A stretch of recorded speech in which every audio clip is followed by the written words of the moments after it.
प्रश्नावली 6.2 का जो उदाहरण नंबर, तीनों उदाहरण इंपॉर्टेंट 6.2 के, क्योंकि अब प्रश्नावली 6.4, 5 और 6 जो है ये हट चुकी है।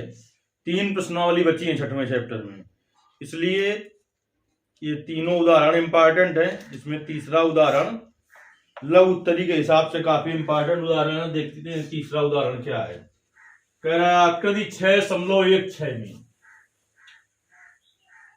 PS बटे SQ बराबर PT बटे TR है तथा कोण PST बराबर कोण PRQ है, तो सिद्ध करना है कि PQR एक समद्विबाहु त्रिभुज है। मोस्ट इंपॉर्टेंट क्वेश्चन है बोर्ड पेपर के लिए।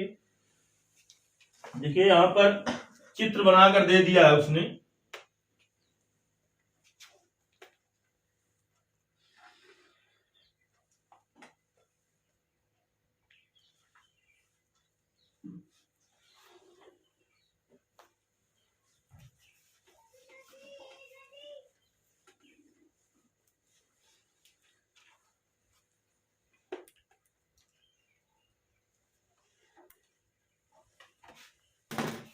आकृति 6.16 में चित्र बना हुआ है। PQR एक त्रिभुज है जिसमें उसने ये दे दिया है कि कोण जो यस है वो कोण R के बराबर है। कहता है आकृति 6.16 में कि देखिए क्या दिया है PS बटे SQ बराबर PT, यहां पर यस है यहां पर T है। PS बटे SQ बराबर PT बटे TR ये दिया है तथा कोण PST बराबर कोण PRQ ये दे दिया है। सिद्ध करना है कि त्रिभुज PQR एक समद्विबाहु त्रिभुज है।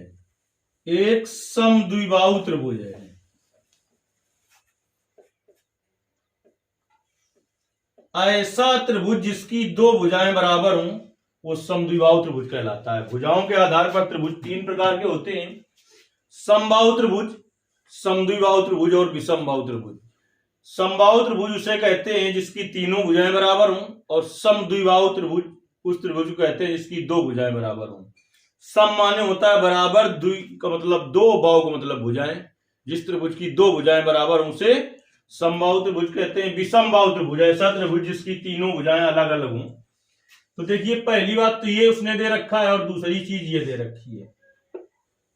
अब हम हल में आते हैं। देखिए तो सबसे पहले समीकरण 1 की सहायता लेते हैं। त्रिभुज PQR में समीकरण 1 से क्या समीकरण 1 में लिखा है? PS बटे SQ बराबर PT बटे SQ बराबर PT बटे TR ये दिया है कि PS बटे SQ बराबर PT बटे TR। अगर अनुपात दिया है तो हमने कहा था कौन सी प्रमेय लगती है? थेल्स की प्रमेय का विलोम। और अगर समांतर दिया हो तो थेल्स की प्रमेय। तो देखिए अनुपात दिया है तो थेल्स की प्रमेय के विलोम से क्या हो जाएगा? थेल्स की प्रमेय के विलोम से अगर ये अनुपात बराबर दिया है तो थेल्स की प्रमेय के विलोम से ST समांतर QR हो जाएगा। अगर भुजाएं समांतर दी होती हैं जब, तो अनुपात बराबर हो जाता है थेल्स की प्रमेय से, और अनुपात जब बराबर हो तो थेल्स की प्रमेय के विलोम से बताया था हमने क्या होता है, तो दोनों भुजाएं समांतर हो जाती है। तो यहां से हमने निकाल दिया कि ST किसके समांतर है? QR के। तो हमने एक चीज आपको बताई थी कि दो समांतर रेखाओं के बीच जो कोण बनते हैं, दो समांतर रेखाओं के बीच बने संगत कोण हमेशा बराबर होते हैं। इस कोण यस के संगत कौन सा कोण है, क्यू। तो ये दोनों समांतर रेखाएं हैं, अतः यहां से ये निष्कर्ष निकला कि कोण पी एस टी जो होगा वो कोण किसके, यस क्यू आर के बराबर होगा, कोण यस क्यू आर के बराबर होगा। इसको समीकरण डाल दिया हमने 3। क्यों बराबर है, ये कैसे कोण है, संगत कोण। दो रेखाओं के बीच बने संगत कोण आपस में बराबर होते हैं। अब देखिए इधर दिया हुआ था समीकरण 2 में, आइए क्या है समीकरण 2 में, समीकरण 2 से क्या आ गया समीकरण 2 में, कोण पी यस टी बराबर कोण पी आर क्यू। समीकरण नंबर इसको डाल दिया हमने, समीकरण 2 था ही, समीकरण 2 फिर से लिख दिया। ये कौन सा है, समीकरण 2। समीकरण 2 और 3 में, समीकरण 2 से पीएसटी का मान कहां रख दें, समीकरण 3 में। समीकरण 2 से पीएसटी बराबर पी आर क्यू समीकरण 3 में रखने पर रख दो, समीकरण 3 में किसका मान, पीएसटी का मान कितना है, पी आर क्यू। तो कोण पी आर क्यू बराबर क्या आ गया, कोण yes Q R, P R T, P Q R, P R Q का मतलब क्या हुआ, पी आर क्यू का मतलब हुआ ये कोण, और यस क्यू आर का मतलब कौन सा कोण हुआ, ये कोण। त्रिभुज जो पी क्यू आर था इसके कई कोण बराबर आ गए, कोण क्यू बराबर कोण आर, ये निकल आया।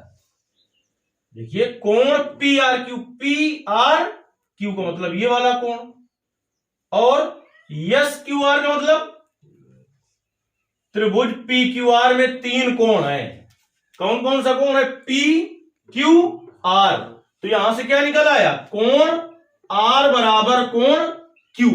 और अभी अभी हमने बताया जिस त्रिभुज के, अब देखिए जिस त्रिभुज की 2 भुजाएं बराबर हो, जिस त्रिभुज की 2 भुजाएं बराबर हो उसे समद्विबाहु त्रिभुज कहते हैं। तो हमने कक्षा 9 में पढ़ा कि बराबर कोणों के सामने की भुजाएं बराबर होती, पढ़ा हमने ये कि बराबर भुजाओं के सामने के कोण बराबर होते हैं। तो वहीं से यह निष्कर्ष निकला कि बराबर कोणों के सामने की भुजाएं भी बराबर होती हैं। तो कोण आर के सामने त्रिभुज पी क्यू आर में देखो, कोण आर के सामने कौन सी भुजा है, पी क्यू, कौन सी भुजा है, पी क्यू बराबर कोण क्यू के सामने कौन सी भुजा है, पी आर। यहां पर कौन सी प्रमेय लगाई, लिख देंगे, चूंकि हम जानते हैं कि बराबर कोणों के सामने की भुजाएं बराबर होती हैं। तो त्रिभुज पी क्यू आर में कितनी भुजाएं थी, त्रिभुज में 3 भुजाएं होती हैं, तो पी क्यू आर में भी 3 भुजाएं होंगी, उसमें क्या भुजाएं बराबर आ गई, पी क्यू बराबर क्या आ गया, पी आर। इस त्रिभुज की कितनी भुजाएं बराबर आ गई, 2। अतः त्रिभुज पी क्यू आर एक समद्विबाहु त्रिभुज है, पी क्यू आर एक समद्विबाहु त्रिभुज है। बोर्ड पेपर के लिए काफी इंपॉर्टेंट क्वेश्चन है। ये प्रश्नावली 6.2 का उदाहरण नंबर 3 है।